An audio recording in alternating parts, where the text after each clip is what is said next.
Indian Premier League IPL 2026లో Chennai Super Kings జట్టులోనే ఉన్న ఇప్పటివరకు ఒక్క మ్యాచ్ కూడా ఆడని క్రికెట్ దిగ్గజం senior wicket keeper batter Mahendra Singh Dhoni ఇప్పుడు రిటైర్మెంట్కి సిద్ధమవుతున్నాడా?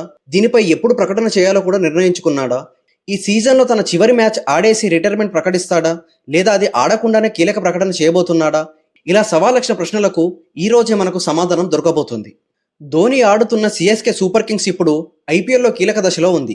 మిగిలిన 2 మ్యాచ్ల్లో కనీసం ఒక్కటైనా గెలిస్తే కానీ ప్లే ఆఫ్స్ ఆశలు నిలబడవు. ఇలాంటి సమయంలో ధోని రిటైర్మెంట్ ఇవ్వక తప్పని పరిస్థితి ఉంది. ఇవాళ సన్ రైజ్ హైదరాబాద్తో చెన్నై చెపాక్ స్టేడియంలో సిఎస్కే మ్యాచ్ ఆడబోతుంది. ఈ మ్యాచ్లో బిగ్ సర్ప్రైజ్ ఉంటుందనే ప్రచారం జరుగుతుంది.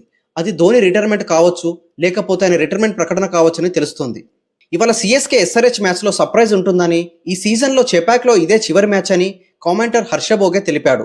చెపాక్లో అభిమానుల్ని ఆశ్చర్యానికి గురి చేసే నిర్ణయం వచ్చినా తనేమి అనుకోబోనని హర్ష వెల్లడించారు. దీంతో సిఎస్కే హోమ్ గ్రౌండ్ అయిన చెపాక్ స్టేడియంలో ధోని కెరీర్పై తాడోపేడో తెలుసుకునే అవకాశం ఉందని అర్థమవుతుంది. అయితే ఇన్ని మ్యాచ్లు ఆడకుండా ఇప్పుడు రీఎంట్రీ ఇచ్చినా మెరుపులు ఉంటాయని ఆశించే పరిస్థితి లేదు. ఇలాంటి పరిస్థితుల్లో ధోని రిటైర్మెంట్ ప్రకటన రావచ్చనే సంకేతాలు వెల్లువాడుతున్నాయి. ఒక ఇంటర్వ్యూలో ఎంఎస్ ధోని కూడా చెప్పాడు, తన చివరి టీ20 మ్యాచ్ చెపాక్ స్టేడియంలోనే ఆడబోతున్నాడని.